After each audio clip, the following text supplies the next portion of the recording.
The content you're about to hear may be graphic in nature. Listener discretion is advised.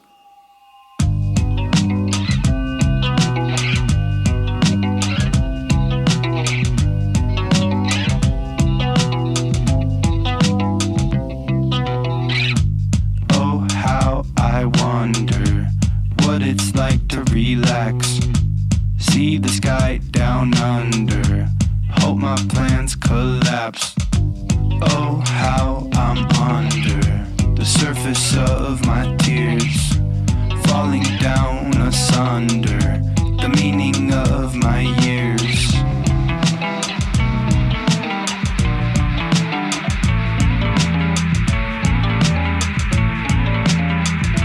This is True Crime XS.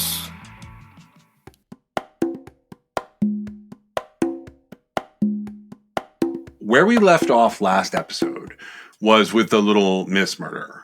But that's not the last in this series of murders that happened. And it's one of those things where, like, trying to capture how this happened over time, it always makes me wonder if I were to go digging through unidentified persons cases in that area between like 1983 and 1988, or if I were to find unsolved murders that maybe were outside of the kind of very specific lumping they've done to make these cases be together, like, would I find more?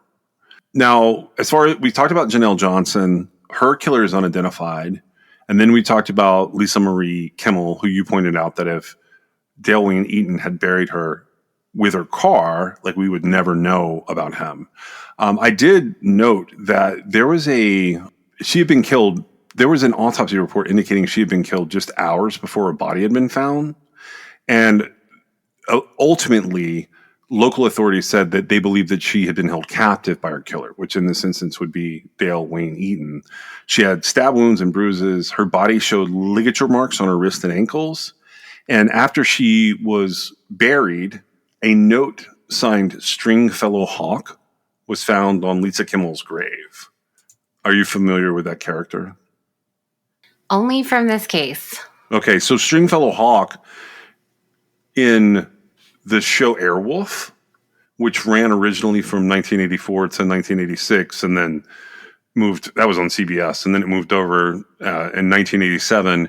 It became a USA production, I believe.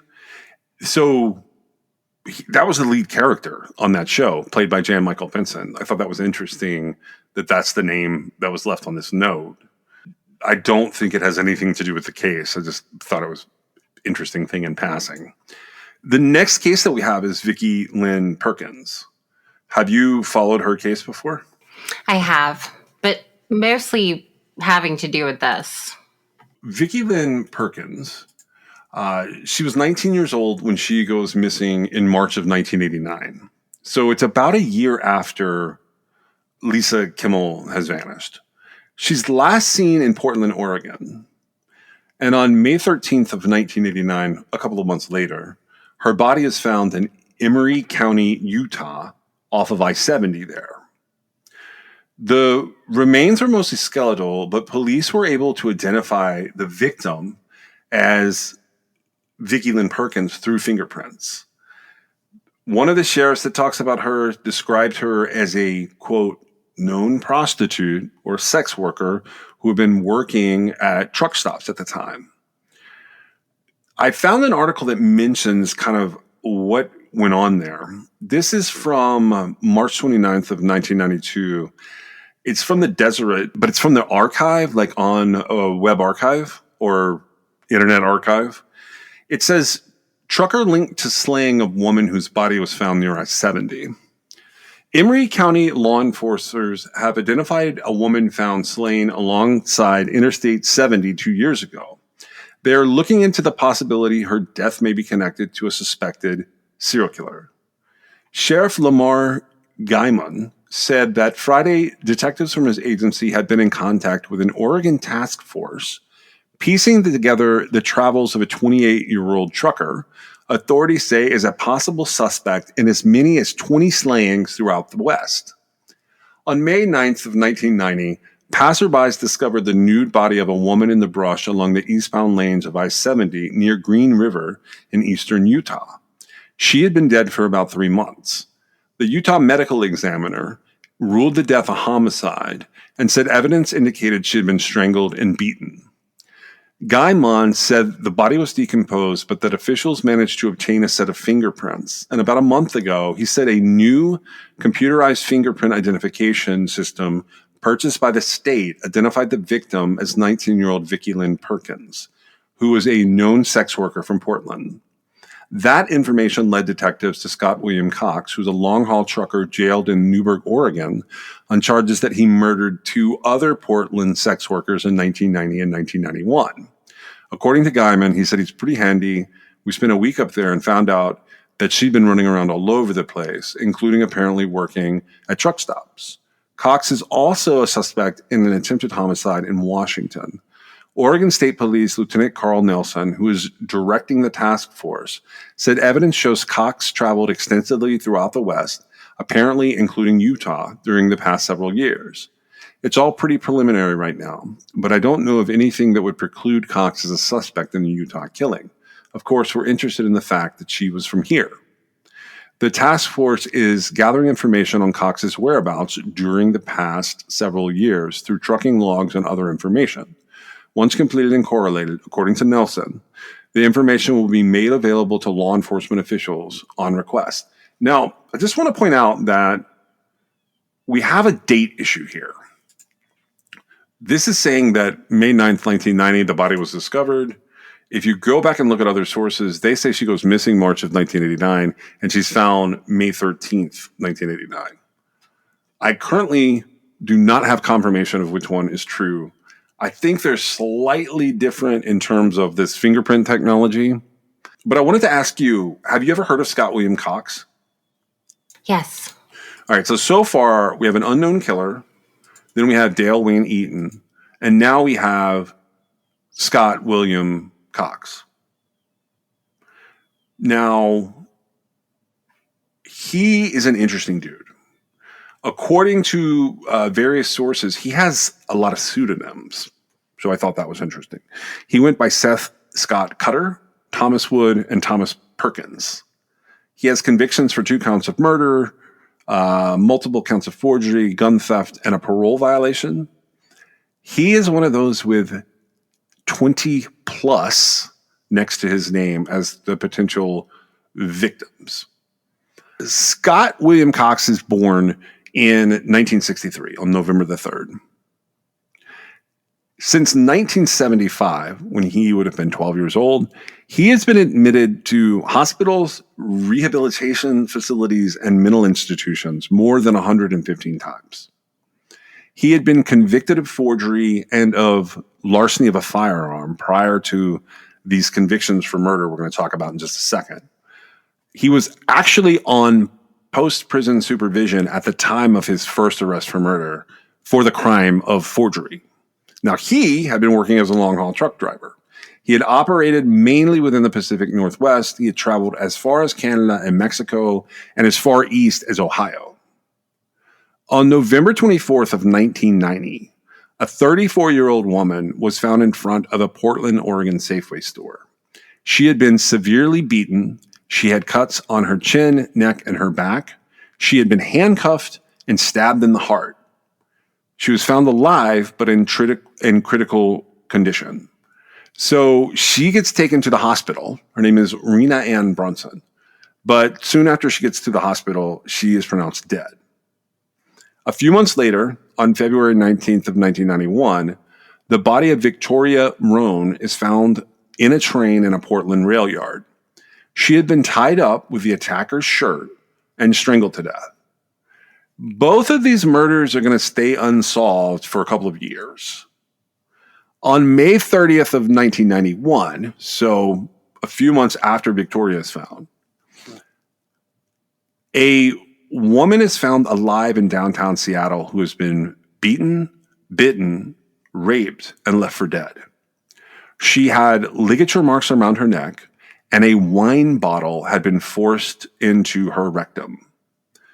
A witness at the scene of where she's found reported seeing the victim thrown out of a cab of a large truck. So the victim lived but required hospitalization. She ends up being interviewed by a local detective, and this detective advises her that she needs to assist the prosecution, but she doesn't pursue charges, and she subsequently left the state. At the time, in the press, local detectives believed that this would be an attempted murder perpetrated by someone who was a serial killer or a, quote, serial killer in the making. The witness described to detectives the truck that they believed the victim was thrown out of as having a specific company logo. Part of that logo was the words Woodland Trucking. So detectives contact Woodland Trucking, and it's revealed that the person who would have been driving a truck in that area that night was an employee named Seth Scott Cutter. Detectives go and interview Seth Scott Cutter. He says that he's innocent, and he stated that he had been trying to help the woman. The detectives don't believe him, and they attempt to pursue charges against him. However, DNA evidence found at the crime scene is not ready for comparison. The victim has left, so the detectives are unable to follow through with charges against this man, Seth Scott Cutter. They continue to investigate, and it's revealed that Cutter had previously assaulted another woman on November 26, 1990. A witness reported seeing Cutter in a Mazda with Oregon license plates. So Cutter at this point in time is revealed to be a resident of Newberg, Oregon. It's said that he lived in a motel in the town when he was not on the road. But police believe he may be a serial killer. So they put out a bulletin in Oregon and Washington for Seth Scott Cutter. Detectives in Newberg, Oregon, they recognize Cutter, but they know him as Scott William Cox, which it turns out to be his real name. He gets charged and convicted of forgery for creating fake identification under a pseudonym. And around the same time, he is charged and convicted of a gun theft in Medford, Oregon, and he's given a 6-month jail sentence. So Newberg detectives open a murder investigation at this time into Scott William Cox. And ultimately, he ends up confessing to the murder of Rena Ann Brunson. According to his story, he was mad at his girlfriend, and he wanted to release his anger by beating up a prostitute. So he drinks whiskey, he does a few lines of cocaine, he picks up Rena in his car, and he begins to beat her. As she attempts to escape him, he stabs her once in the heart, he leaves her for dead, and he drives away. In the course of this period of his life, he also confesses to the murder of Victoria Roan. He ends up confessing to having beaten several other women, but he denies having killed anyone else. Prior to the murder convictions, Cox was already on the radar of multiple detectives nationwide because his job was a long-haul truck driver. Detectives estimated that this work would take him to 3,000 different locations throughout the United States, Canada, and Mexico. He became a prime suspect in at least 20 other murders, which many of these murders to this day remain unsolved. He was also looked into early on by the Green River Killer Task Force, but detectives at the time believed that he was probably too young to have been such a prolific killer. So he comes into the mix now with this set of victims, specifically related to Vicki Lynn Perkins. Next up on our list, we have a body found on October 26th of 1990. Deer hunters discover skeletal remains in what's known as Millard County, Utah. At the time, the victim could not be identified, but she was known under the name Jane Doe 1 for the next 13 years. In May 2003, forensic scientists from the University of Arizona, after comparing x-rays of the victim's jaw, they were able to identify her as 24-year-old Patricia Candace Walsh.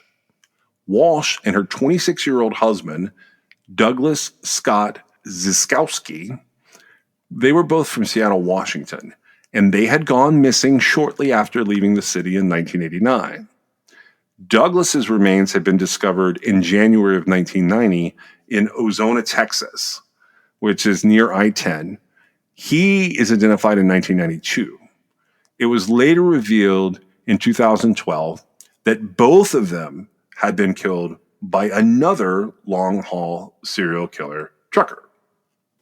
Let's talk about these two victims for a second. Okay. I don't think the classification of Vicki Lynn Perkins as a sex worker is very fair, but they have apparently decided in some of these different sources that she's a potential victim of Scott William Cox. So we do have the potential for sex work to have put her at these truck stops. I don't have a lot more information on her case. Did you come up with anything else on Vicki Lynn? No, I didn't. There's not a lot. Yeah, I noticed that. And I think that's sort of indicative of these higher risk victims being sort of written off.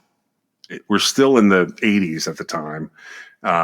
It's going to be another 10 or 15 years before those type homicides begin to be taken seriously as sort of precursor murders in serial killer cases. I think that's fair to say, don't you? I do. I think that I don't know that it matters so much to the perpetrator. It just makes them more of a target because of the willingness, right? The implication is they were willing to travel with the truck driver, right? Right. And I don't know that I wouldn't say, oh, she was a known prostitute or whatever. She got rides with truckers, clearly. Correct. You don't necessarily have to be a prostitute to do that, right? But it's an explanation, I feel like, yes. that they're trying to put her somewhere and get her, from here to there. And the answer is, well, she hung out and would get rides with men who were driving trucks, right? Yeah. Yeah, I have looked at a couple of those cases over the years. The truth is, there are a lot of people that ride along with truckers just to get a ride. There are a lot of people that get some kind of thrill out of that type of travel. A couple of years ago, I went and looked at a truck fire location where there was allegedly a young woman in the truck when a truck hit a pylon under a bridge. And you and I were absolutely shocked that, there was really no evidence of her having been there. We found a little bit of circumstantial evidence in the road debris, but realistically, we could not tell if she was there or if she, if someone were to come to me and say that guy was a serial killer, she was his victim and he buried her here, I would totally believe that story. Really? Yeah. I don't think that's what happened. I think it was just a tragic accident. She happened to be getting a ride with this guy. Right. And so that's a situation. So that would be it's almost a crime of opportunity. The only thing I would say that would distinguish it from a crime of opportunity is it's whoever's there. Correct. Because the truck drivers know that somebody will be there. And I imagine that I think a lot of truck drivers don't mind the company, as far as just having somebody in the cab with them to talk with them, keep them awake on those endless roads, right? And there's nothing sinister, illegal, or have anything to do with sex work about it. There's a whole nother world out there, though, that we don't know anything about because we're not part of it. And it doesn't really matter. It doesn't lessen her murder, in my opinion, regardless of why she was in a truck with someone, right? Right. It does make it heinous in that you wonder how many of these guys could possibly be operating killers. At the same time. Right. Yeah. And specifically from the truck driver point of view, right? Because these guys are, well, not so much now, but in the 80s and before, in the 90s, in the early 2000s, they had a lot of unaccounted for time. Correct. And as long as they made it from point A to point B, they covered a lot of miles in between. And I don't know, it seems like the truck drivers are a community. It's entirely possible someone could operate and they're not so much of a community. And so you just really don't know, right? You don't know how many truck drivers have done something awful or are serial killers, or are just normal guys getting, stuff from where it's at to where it needs to be, right? Yeah. My dad worked in the logistics industry for years, and like I had a cousin that was like more my dad's age than like my aunts and uncle's age that we called uncle. And he was a long haul truck driver. And so my dad was more in a management position. This guy was more of a driver. He would like be gone for literally 5 days in a row, come home, be home on the weekend. It's interesting from what I was able to see of his work, even he's passed away now, but like the last years of his life, the work that the way he was experiencing having to log things and the technology, because like a lot of those trucks now carry dash cams and they carry GPS tracking, and it's really so that they're adhering to regulations because they can only drive for so many hours and so many miles unless they're on a team.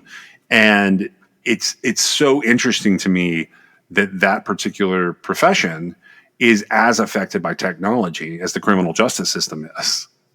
If not more so. If not more so, yeah. Honestly, but yeah, you're right. There is a whole lot more accountability now. And they didn't do it for that purpose. There has to be a whole lot more good truck drivers, good, honest, normal truck drivers out there than there are the ones that are serial killer truck drivers. But the solution to these sort of like widespread missing and murdered cases, it lends itself towards some sort of transient, right? It does. And truck drivers, they're not necessarily a transient person, but their work is transient by nature. And a lot of times, truck drivers will ride the same route and it will be multiple days, right? Yeah. It'll be like across country or whatever. And so a mind at work, I feel like, is what happens. They start thinking about things that they could possibly get away with, the ones that go bad. That's how I think it's even been presented that way with some of the killers, the truck driver killers that have been caught. Yeah. They start to realize like, oh, well, I could get away with this. And so it's an interesting look into that, right? And I always wonder, I don't know what your perception is, but my perception of a truck driver is sort of like a grumpy middle-aged man. Well, that's why I mentioned who I mentioned. Like, that has been my perception for years. And to me,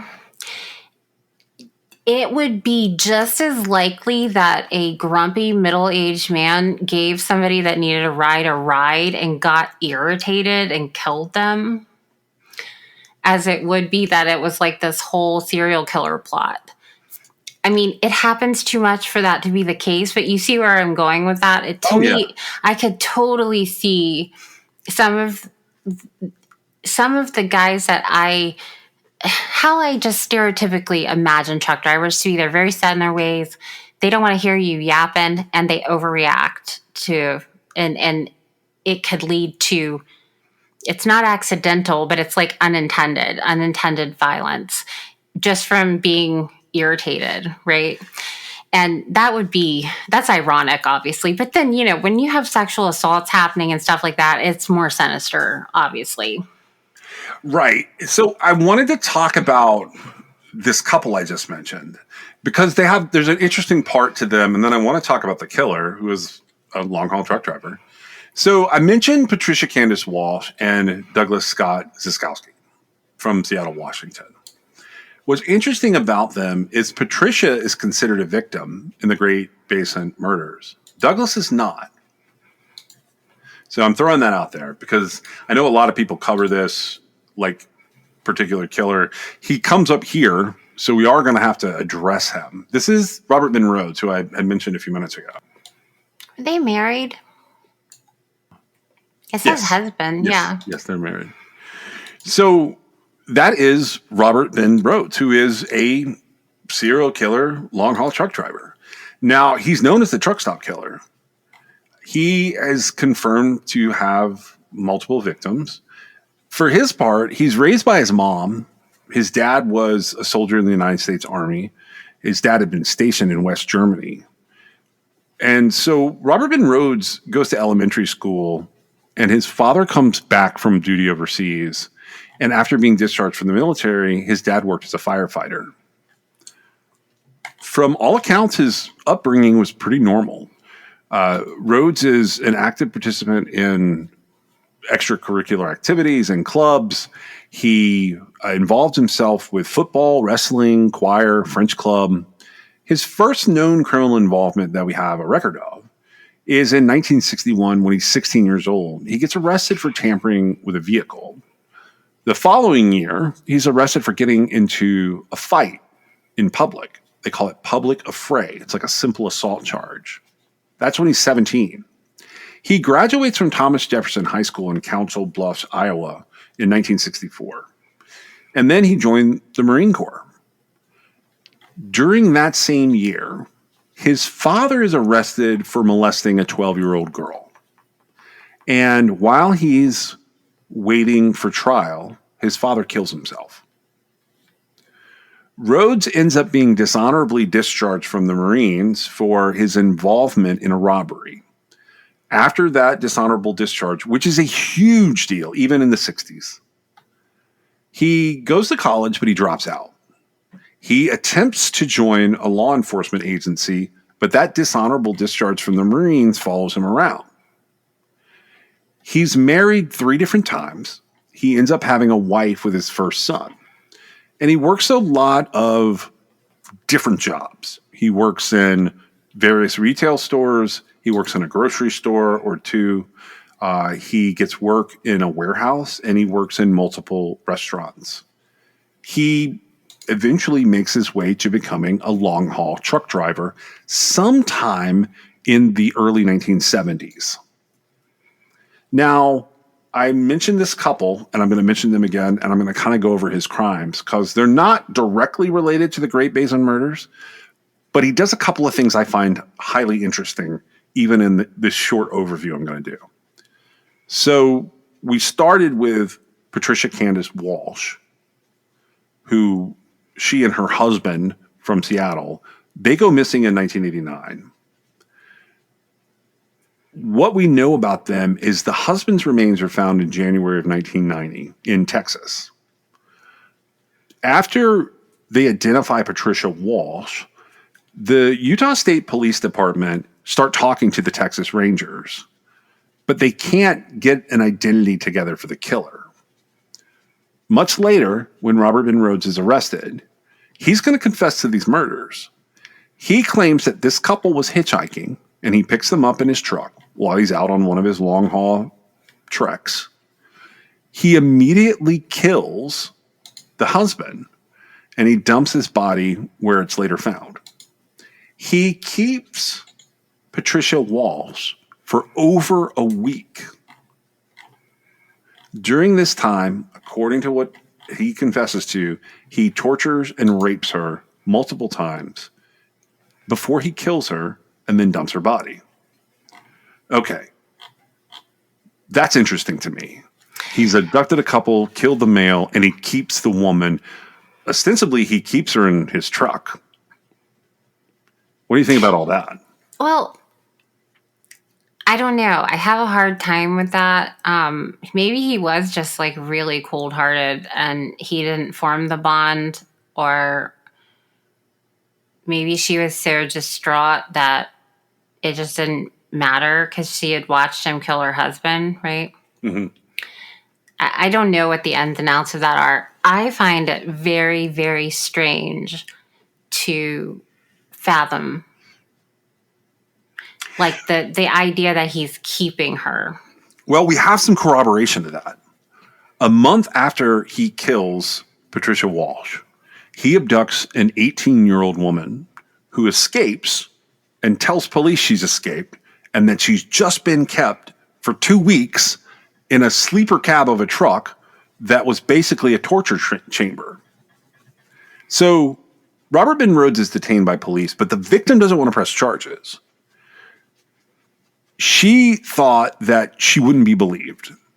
So in her statement to police, there's a quote that comes up online. She says, "I don't see any good in filing charges. It's going to be my word against his. If there's any evidence, I would try and file. I would file charges and I would sue him." She's been kept for 2 weeks in a sleeper cab of a truck, beaten and raped. You can't blame her.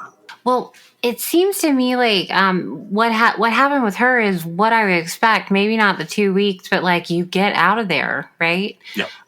It doesn't seem as likely, except for fear, right? I can imagine a fearful victim doesn't want to, rock the boat or whatever, but you're going to die. You would have to, and it's not like there's a whole lot of places to go. And I don't know exactly how that went down, but that's awful. It is awful. So we've got, we have this couple. We now get a glimpse into what's happened to them because this other woman gets away. Luckily, now he's going to be on police radar, but that's not going to stop anything. September 29th of 1990, in the loft of an abandoned barn near Greenville, Illinois, a body is found. That body is 14-year-old Regina K. Walters.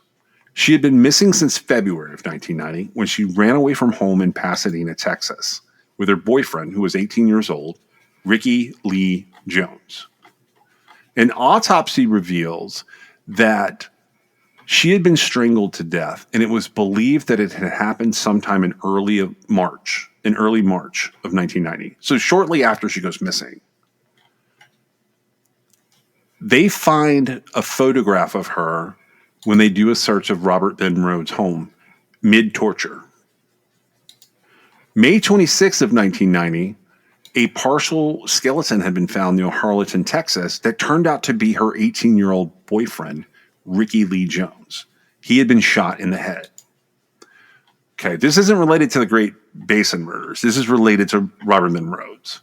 So this guy picks up another couple, an 18-year-old and a 14-year-old. He shoots the boy, leaves him for dead, and then he takes the girl with him. But at this point in time, they determined that he keeps this 14-year-old girl for what is estimated to be 3 weeks. And she is miles away from her home when her body is left in an abandoned barn in Greenville, Illinois.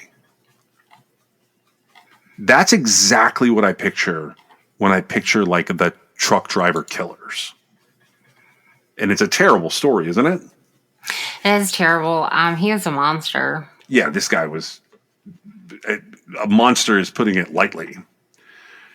So April 1st of 1990, prior to this body being found, in the early morning hours, a trooper named Mike Miller of the Arizona Highway Patrol, he finds a truck on the side of Interstate 10 near Casa Grande, Arizona, with its hazard lights on. He knocks on the door, and he hears a woman inside the truck screaming.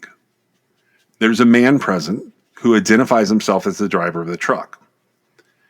The driver attempts to talk his way out of the situation, and he fails.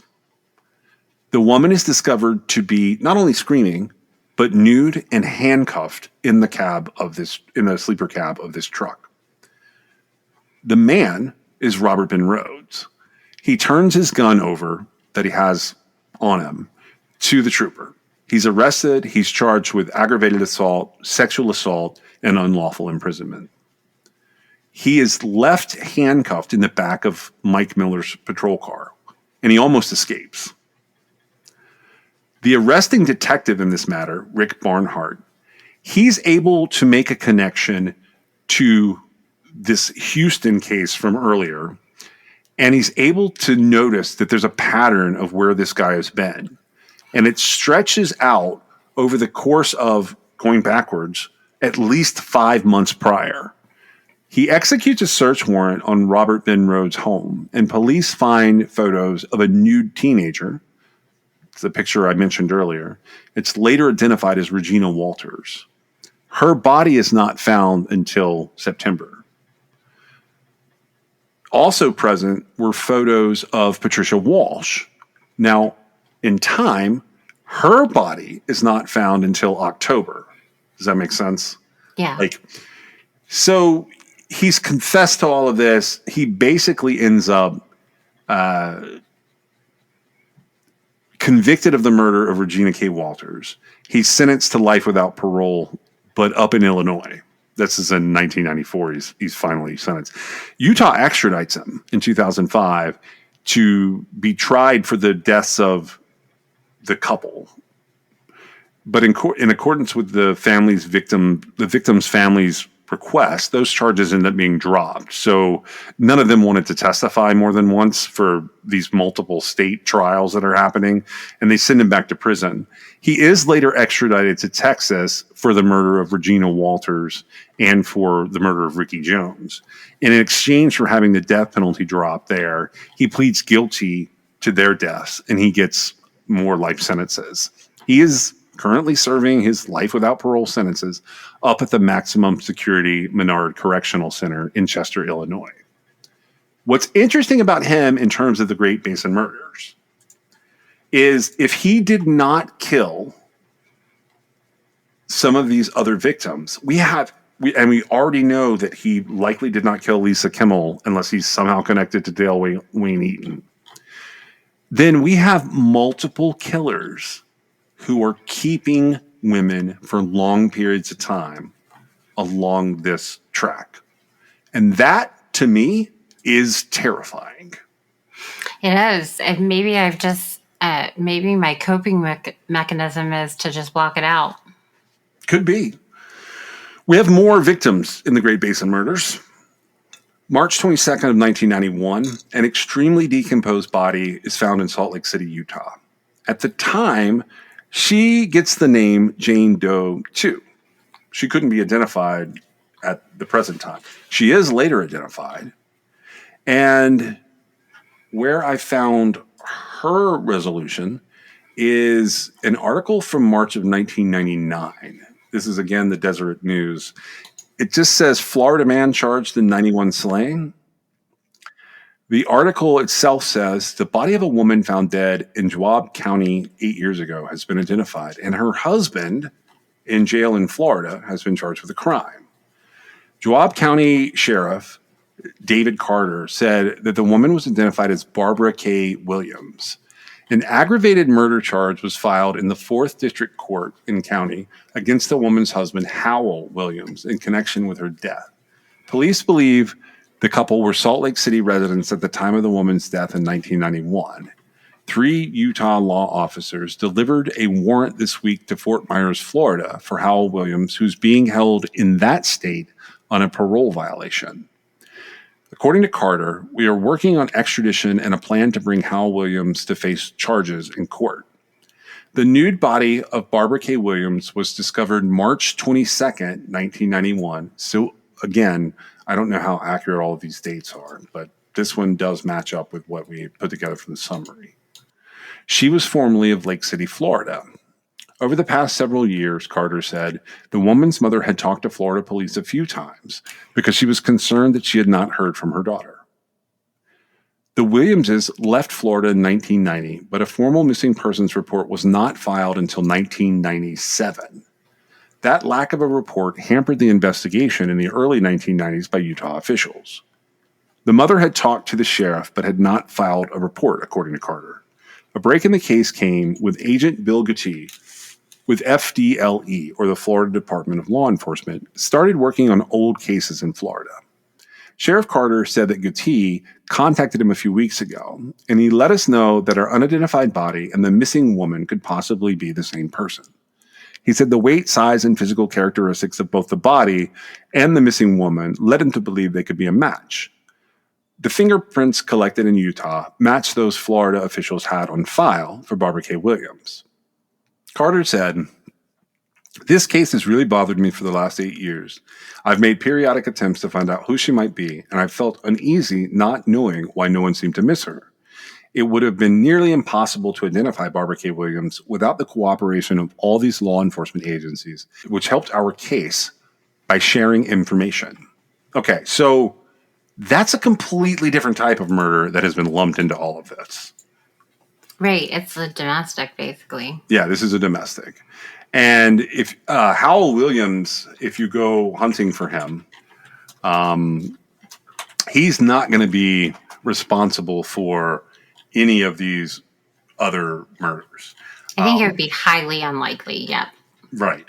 I think what stymies the case of Barbara K. Sterling Williams, or Jane Doe number 2, is the fact that the last person seen with her is essentially her husband. Absolutely. Right. So, I don't have a lot more information on this particular victim. And when I went hunting for it, I did see where it looked like he had been sentenced to prison. He is convicted. He is later convicted of her murder and sentenced to prison in Utah. So her case ends up being resolved, but ultimately unrelated to any type of serial killing. So next up on our list of victims is Bitter Creek Betty. Now, she disappeared from NamUs. Did you notice this? No, I didn't. She's an unidentified young woman who's found on March 1st of 1992. And she's found in Sweetwater County, Wyoming, in what is known as the Bitter Creek Stream. The medical examiner who conducts her autopsy, he ends up suggesting that the victim's body had been left near I-80 between mid-October of 1991 and late February of 1992. Her body was well preserved due to low temperatures and heavy snow. She had dark hair, dark-colored eyes. She was approximately 5 feet 8 inches tall and weighed around 125 pounds. Her age at the time of her death was believed to have been between 24 and 32 years old. She had a rose tattoo on her right breast, and she had a C-section scar on her abdomen. There was a gold ring on one finger of her right hand, and a gold necklace was around her neck. She had been brutally beaten, sexually assaulted, and strangled before she died. But the cause of death was a blow to the head with an ice pick that caused cranial trauma and severe blood loss. According to investigators, the victim had defensive wounds and had fiercely resisted her attacker and probably had wounded her, as traces of blood that did not match her blood group were found at the crime scene. There are photos of her face, tattoos, and other distinctive features that have been published in local media by the police over the years in an attempt to identify her. Soon afterwards, they were contacted by a man who stated he had seen a woman with a similar tattoo in Tucson, Arizona, but this led nowhere. According to what I've read, Bitter Creek Betty still is unidentified, but her NamUs page was removed sometime in 2022. I'm checking one more thing here. She was known as Rose Doe, by the way. That was one of the other things about her. Basin Creek Betty? Yeah. Okay. I wonder why she was removed. So here's what I found. According to the Unidentified Awareness fandom wiki page, this is what it says about her. And this will kind of round out this episode. She was known as Bitter Creek Betty or Rose Doe, and she was found murdered in Wyoming in 1992. She is one of 3 known victims of a previously unidentified serial killer. The case summary here says that the body was found unclothed, face down, after it appeared to have been dumped from a vehicle at the top of a hill. The victim's body was completely frozen. She had suffered injuries to her face and neck and a wound to her left nostril, which damaged the underlying bone. Examination failed to confirm whether the puncturing was inflicted by the suspect or occurred post-mortem, perhaps during the retrieval of the body. The exact cause of her death remains undetermined, but it was classified as a homicide. They did know that she had been sexually assaulted in both lower body cavities. Her case was linked through DNA to another unidentified victim who was discovered in the same state during the same year. And additionally, Those two murders are then linked to the 1991 killing of Pamela McCall in Tennessee near Interstate 65. The suspect that we have here is Clark Perry Baldwin. So this is what they knew of the suspect. And this is in the summary online. So if some of this is wrong, I'm just pulling what information I can find. The modus operandi of the killer included the following details. All three were either pregnant or had a history of childbirth. They were all under the age of 32. They had brown hair. Pamela McCall was strangled. The other Jane Doe was possibly beaten. Sexual assault was also consistently evident in all three of these murders. Jewelry and footwear, if any, were missing from each, although Bitter Creek Betty was the only nude victim. In May of 2020, Clark Perry Baldwin, 59, of Waterloo, Iowa, was arrested and charged with the three victims' murders, along with that of Pamela McCall's unborn child. So we do get back to Clark Perry Baldwin here. I have a couple more victims here, but I think I'm going to save those for the next episode. And then we have a couple of more suspects to talk about here. Do you have anything that you want to say about Bitter Creek Betty before we wrap up? No, I don't think so.